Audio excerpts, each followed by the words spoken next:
ನಮಸ್ಕಾರ ವೀಕ್ಷಕರೇ, ಗೃಹಲಕ್ಷ್ಮಿ ಹಣಕ್ಕೆ ಇದು ಕಡ್ಡಾಯ. ರೇಷನ್ ಕಾರ್ಡ್ದಾರರಿಗೆ ಕೊನೆಗೂ ಭರ್ಜರಿ ಗುಡ್ ನ್ಯೂಸ್ ಕೊಟ್ಟ ಸರ್ಕಾರ. ಹಿರಿಯ ನಾಗರಿಕರಿಗೆ ಮತ್ತು ವಿಧವಾ ವೇತನ ಪಡಿತಾ ಇದ್ದಂತಹ ಮಹಿಳೆಯರಿಗೆ ಗುಡ್ ನ್ಯೂಸ್ ಮತ್ತು ರೈತರಿಗೆ 22,500 ರೂಪಾಯಿ ಹಣ ಸಿಗುತ್ತೆ. ನೀವೇನಾದರೂ ಕರ್ನಾಟಕದ ರೈತರಾಗಿದ್ದರೆ ಭರ್ಜರಿ ಗುಡ್ ನ್ಯೂಸ್ ಕೊಟ್ಟಿದೆ ಮತ್ತು ಗೃಹಲಕ್ಷ್ಮಿ ಹಣ ಪಡಿತಾ ಇದ್ದಂತಹ ಫಲಾನುಭವಿಗಳಿಗೆ ಇದನ್ನು ಕಡ್ಡಾಯವಾಗಿ ಮಾಡಲೇಬೇಕು ಅಂತ ಸ್ವತಃ ನಮ್ಮ ಸಿಎಂ ಮುಖ್ಯಮಂತ್ರಿ ಆಗಿರುವಂತಹ ಡಿ.ಕೆ. ಶಿವಕುಮಾರ್ ಅವರೇ ಈ ಒಂದು ಮಾಹಿತಿಯನ್ನ ಅಧಿಕೃತವಾಗಿ ಹೇಳಿರುವಂತದ್ದು. ವೀಕ್ಷಕರೇ, ಇದು ಇವತ್ತಿನ ಲೇಟೆಸ್ಟ್ ಅಪ್ಡೇಟ್ ಆಗಿರುತ್ತೆ.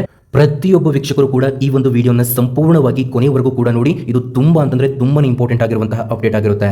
ನಮಸ್ಕಾರ ವೀಕ್ಷಕರೇ, ಅಪ್ಡೇಟ್ ಅಲರ್ಟ್ ಕನ್ನಡ ಯೂಟ್ಯೂಬ್ ವಾಹಿನಿಗೆ ತಮಗೆಲ್ಲರಿಗೂ ಹೃತ್ಪೂರ್ವಕ ಸ್ವಾಗತ.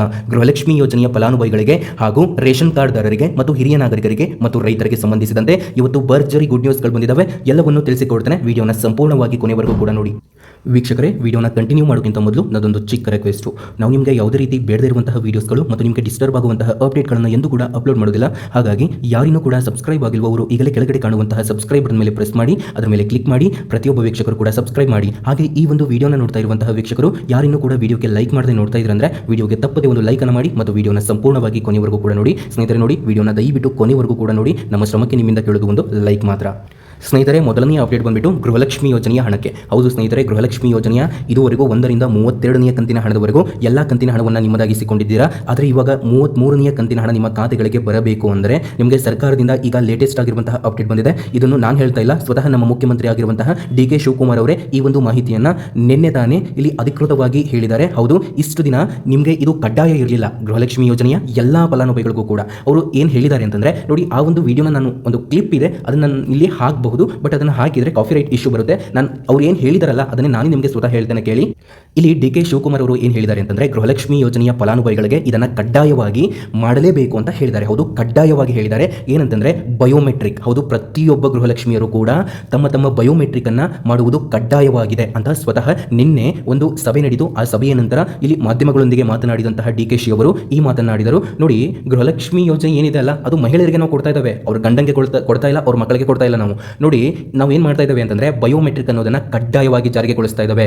ಯಾರು ಬಯೋಮೆಟ್ರಿಕ್ ಕೊಡ್ತಾ ಇದ್ದಾರೆ ಅವರಿಗೆ ಮಾತ್ರ ನಾವು ಹಣವನ್ನು ಹಾಕ್ತೇವೆ ಸರ್ಕಾರದಿಂದ ಅಂತ ಇಲ್ಲಿ ನಮ್ಮ ಮುಖ್ಯಮಂತ್ರಿ ಆಗಿರುವಂತಹ ಡಿ.ಕೆ. ಶಿ ಅವರು ಹೇಳಿದ್ದಾರೆ. ಇದರ ಜೊತೆಗೆ ನೋಡಿ, ಗೃಹಲಕ್ಷ್ಮಿ ಹಣ ಅನ್ನೋದು ಮಹಿಳೆಯರಿಗೆ ಕೊಡ್ತಾ ಇರುವಂತಹ ಹಣ. ಇದರಿಂದ ಯಾವುದೇ ರೀತಿ ಯಾರಿಗೆ ಬೇರೆದರಿಗೆ ಹೋಗಬಾರ್ದು, ಅವ್ರ ಗಂಡಂಗೂ ಕೂಡ ಹೋಗಬಾರ್ದು, ಅವ್ರ ಮಕ್ಕಳು ಕೂಡ ಹೋಗಬಾರ್ದು. ಆಮೇಲೆ ಅದು ಅವ್ರಿಗೆ ಬಿಟ್ಟಿದ್ದು, ಅಂದರೆ ಅದನ್ನು ಹಣ ತೆಗೆದುಕೊಂಡು ಯಾರಿಗೆ ಕೊಡ್ತಾರೆ ಅದು ನಮಗೆ ಸಂಬಂಧ ಇಲ್ಲ. ಆದರೆ ನಾವು ಹಾಕೋದು ಮಹಿಳೆಯರಿಗೆ ಮಾತ್ರ. ಹಾಗಾಗಿ ನಾವು ಬಯೋಮೆಟ್ರಿಕ್ ಅನ್ನು ಕಡ್ಡಾಯಗೊಳಿಸ್ತಾ ಇದ್ದಾವೆ. ಹಾಗಾಗಿ ಪ್ರತಿಯೊಬ್ಬರಿಗೂ ಕೂಡ ಏನು ಹೇಳ್ತಾ ಇದ್ದಾವೆ ಅಂತಂದರೆ ಬಯೋಮೆಟ್ರಿಕ್ ಅನ್ನು ಮಾಡಿಸಿ ಅಂತ ನಾವು ಹೇಳ್ತಾ ಇದ್ದೇವೆ ಅಂತ ಸ್ವತಃ ಡಿ.ಕೆ. ಶಿ ಅವರು ಈ ಒಂದು ಮಾಹಿತಿಯನ್ನು ನಿನ್ನೆ ಹೇಳಿದರು. ಹೌದು ಸ್ನೇಹಿತರೆ, ನಮ್ಮ ಮುಖ್ಯಮಂತ್ರಿ ಆಗಿರುವಂತಹ ಡಿ.ಕೆ. ಶಿ ಅವರು ಹೇಳಿರುವಂತಹ ಒಂದು ಅಧಿಕೃತವಾದಂತಹ ಮಾಹಿತಿ ಇದಾಗಿರುತ್ತೆ. ನೋಡಿ, ಗೃಹಲಕ್ಷ್ಮಿ ಹಣಕ್ಕೆ ನಿಮ್ಮ ಒಂದು ಈ ಬಯೋಮೆಟ್ರಿಕ್ ಅನ್ನೋದು ಕಡ್ಡಾಯ ಅಂತಾನೆ ಹೇಳಿರುವಂಥದ್ದು. ಸ್ನೇಹಿತರೆ, ವಿಡಿಯೋನ ಸಂಪೂರ್ಣವಾಗಿ ಕೊನೆವರೆಗೂ ಕೂಡ ನೋಡಿ. ಏನೇ ಡೌಟ್ ಇದ್ರೂ ಕೆಳಗಡೆ ಕಾಮೆಂಟ್ ಬಾಕ್ಸ್ ಇರುತ್ತೆ, ಪ್ರತಿಯೊಬ್ಬ ವೀಕ್ಷಕರು ಕಾಮೆಂಟ್ ಮಾಡಿ. ಮತ್ತು ನಮ್ಮ ಶ್ರಮಕ್ಕೆ ನಿಮ್ಮಿಂದ ಒಂದು ಲೈಕ್ ಅನ್ನು ಕೇಳ್ತಾ ಇದ್ದೇವೆ. ಪ್ರತಿಯೊಬ್ಬ ವೀಕ್ಷಕರು ಕೂಡ ಒಂದು ಲೈಕ್ ಅನ್ನು ಮಾಡಿ. ಇನ್ನು ರೇಷನ್ ಕಾರ್ಡ್ದಾರರಿಗೆ ಕೊನೆಗೂ ಭರ್ಜರಿ ಗುಡ್ ನ್ಯೂಸ್ ಅನ್ನು ಕೊಟ್ಟಿದೆ ಸರ್ಕಾರದಿಂದ. ಇದರ ಬಗ್ಗೆ ಮಾಹಿತಿಯನ್ನು ತಿಳಿಸ್ತಾ ಇದ್ದೇನೆ, ಬನ್ನಿ.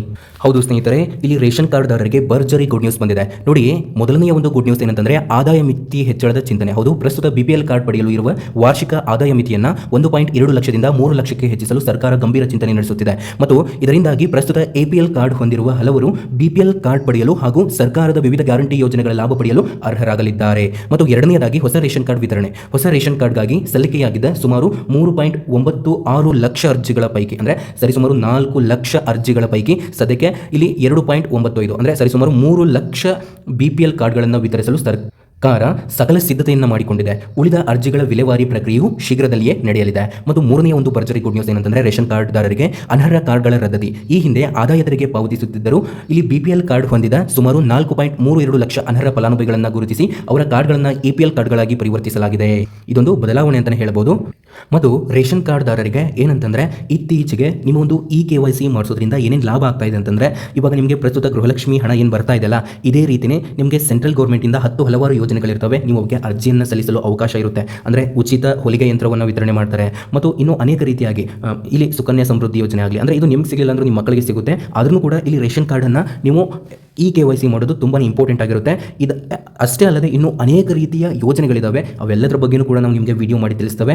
ಎಷ್ಟೋ ಲಕ್ಷ ಜನ ಮಹಿಳೆಯರಿಗೆ ನಮ್ಮ ಚಾನಲಿಂದ ಉಪಯೋಗವಾಗಿದೆ, ಹೆಲ್ಪ್ ಆಗಿದೆ. ನಿಮಗೂ ಕೂಡ ಆಗಿರುತ್ತೆ ಅಂತ ಅಂದ್ಕೊಂಡಿದ್ದೇನೆ. ದಯವಿಟ್ಟು ಚಾನಲನ್ನು ಸಬ್ಸ್ಕ್ರೈಬ್ ಮಾಡೋದ್ರ ಜೊತೆಗೆ ವಿಡಿಯೋನ ಸಂಪೂರ್ಣವಾಗಿ ಕೊನೆವರೆಗೂ ನೋಡೋದನ್ನು ಮರಿಬೇಡಿ.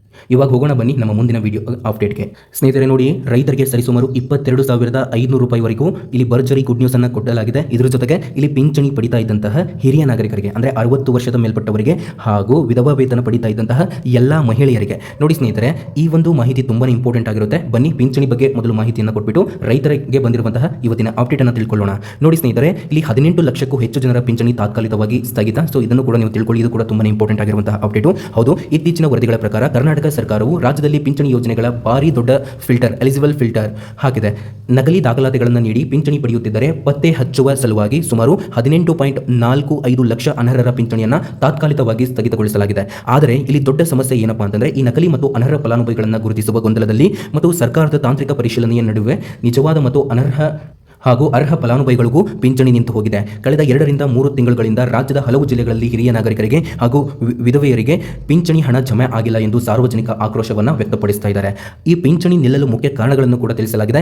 ಆಧಾರ್ ಲಿಂಕ್ ಮತ್ತು KYC ಮತ್ತು ಆದಾಯ ಪ್ರಮಾಣ ಪತ್ರ ಅಪ್ಡೇಟ್ ಆಗದೇ ಇರುವುದು ಮತ್ತು ಲೈಫ್ ಸರ್ಟಿಫಿಕೇಟ್ ಅನ್ನು ನೀವು ಸಲ್ಲಿಸಿಲ್ಲ ಅಂದ್ರೂ ಕೂಡ ನಿಮಗೆ ಪಿಂಚಣಿ ಹಣ ಸ್ಥಗಿತಗೊಳ್ಳುತ್ತೆ. ಹಿರಿಯ ನಾಗರಿಕರು ತಾವು ಬದುಕಿರುವುದಕ್ಕೆ ನೀಡಬೇಕಾದ ಜೀವಿತ ಪ್ರಮಾಣ ಪತ್ರ ಸಲ್ಲಿಕೆಯಲ್ಲಿ ತಡವಾಗಿರುವುದರಿಂದ ಮತ್ತು ವಿಳಾಸ ಮತ್ತು ಬ್ಯಾಂಕ್ ಖಾತೆ ದೋಷಗಳಿಂದ ಅಂದರೆ ಬ್ಯಾಂಕ್ಗಳ ವಿಲೀನದಿಂದಾಗಿ IFSC ಕೋಡ್ ಬದಲಾವಣೆ ಅಥವಾ DBT ಸಕ್ರಿಯಗೊಳಿಸದೇ ಇರುವುದು. ನಿಮ್ಮ ಪಿಂಚಣಿ ನಿಂತಿದ್ದರೆ ತಕ್ಷಣ ಏನು ಮಾಡಬೇಕು ಅಂತಂದರೆ, ಒಂದು ವೇಳೆ ನಿಮಗೆ ಪಿಂಚಣಿ ಬರುವುದು ನಿಂತಿದ್ದರೆ ಗಾಬರಿ ಪಡುವ ಅಗತ್ಯವಿಲ್ಲ. ಅದನ್ನು ಸರಿಪಡಿಸಿಕೊಳ್ಳಲು ಸರ್ಕಾರಿ ಕಚೇರಿಗಳಿಗೆ ಅಲೆಯುವ ಮುನ್ನ ಈ ಸರಳ ಹಂತಗಳನ್ನು ಅನುಸರಿಸಿ. ಮೊದಲಿಗೆ ನಿಮ್ಮ ಮೊಬೈಲ್ ಅಥವಾ ಹತ್ತಿರದ ಸೈಬರ್ ಕೇಂದ್ರಕ್ಕೆ ಹೋಗಿ ಸರ್ಕಾರ SSP ಅಂದರೆ social security pension portal open ಮಾಡಿ ಅಲ್ಲಿ ನಿಮ್ಮ ಪಿಂಚಣಿ ಮಂಜೂರಾತಿ ಸಂಖ್ಯೆ ಸ್ಟೇಟಸ್ ಅನ್ನು ಚೆಕ್ ಮಾಡಿ ಅಲ್ಲಿ ಪಿಂಚಣಿ ನಿಲ್ಲುವ ನಿಖರ ಕಾರಣ ಏನೆಂದು ನಿಮಗೆ ಗೊತ್ತಾಗುತ್ತೆ ಸ್ನೇಹಿತರೆ. ನೋಡಿ ಸ್ನೇಹಿತರೆ, ಪಿಂಚಣಿದಾರರಿಗೆ ಏನಪ್ಪ ಗುಡ್ ನ್ಯೂಸ್ ಅಂತಂದರೆ, ನೋಡಿ ಈ ಕಾರಣಗಳಿಂದಾಗಿ ನಿಮಗೆ ಕಳೆದ 2 ರಿಂದ 3 ತಿಂಗಳ ಪಿಂಚಣಿ ಹಣ ಸ್ಥಗಿತಗೊಂಡಿತ್ತು ನಿಂತಿತ್ತು. ಆದರೆ ಇವಾಗ ಆ 2 ರಿಂದ 3 ತಿಂಗಳಿನ ಕಂತನ್ನ ಪಿಂಚಣಿಯನ್ನ ನಿಮ್ಮ ಒಂದು ಬ್ಯಾಂಕ್ ಖಾತೆಗಳಿಗೆ ಈ ಒಂದು ಮಾಸಾಶನವನ್ನ ಜಮೆ ಮಾಡಲಾಗುತ್ತಿದೆ ಸರ್ಕಾರದಿಂದ.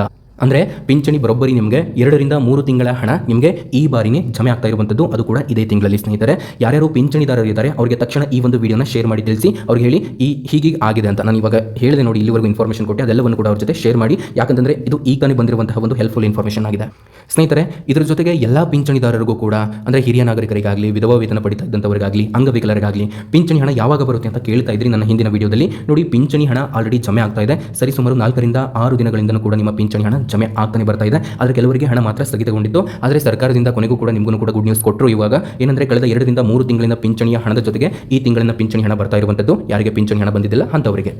ಸ್ನೇಹಿತರೆ, ಇವಾಗ ಬನ್ನಿ ರೈತರಿಗೆ. ಇದು ಕೊನೆಯ ಮತ್ತು ತುಂಬಾ ಇಂಪಾರ್ಟೆಂಟ್ ಆಗಿರುವಂತಹ ಅಪ್ಡೇಟ್ ಆಗಿರುತ್ತೆ ಸ್ನೇಹಿತರೆ, ತುಂಬಾ ಇಂಪಾರ್ಟೆಂಟ್ ಆಗಿರುತ್ತೆ. ದಯವಿಟ್ಟು ವಿಡಿಯೋನ ಪೂರ್ತಿಯಾಗಿ ನೋಡಿ. ರೈತ ಬಂಧುಗಳೇ, ಆದಷ್ಟು ಈ ಒಂದು ವಿಡಿಯೋನ ಎಲ್ಲ ರೈತರೊಂದಿಗೆ ಹಂಚಿಕೊಳ್ಳಿ. ನೋಡಿ, ಇಲ್ಲಿ ಸಮಸ್ತ ರೈತ ಬಾಂಧವರಿಗೆ ಒಂದು ಅತ್ಯಂತ ಪ್ರಮುಖವಾದ ಹಾಗೂ ಸಿಹಿ ಸುದ್ದಿ ಅಪ್ಡೇಟ್ ಒಂದನ್ನು ತಂದಿದ್ದೇನೆ.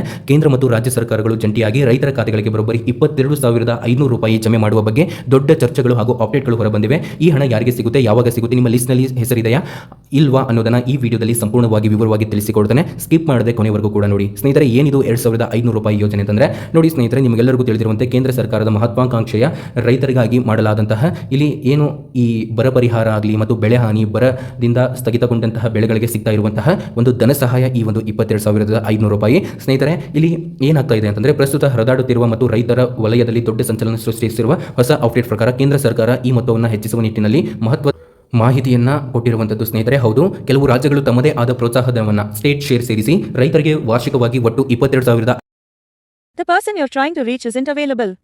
Please leave a message at the tone. When you finish talking, you may hang up.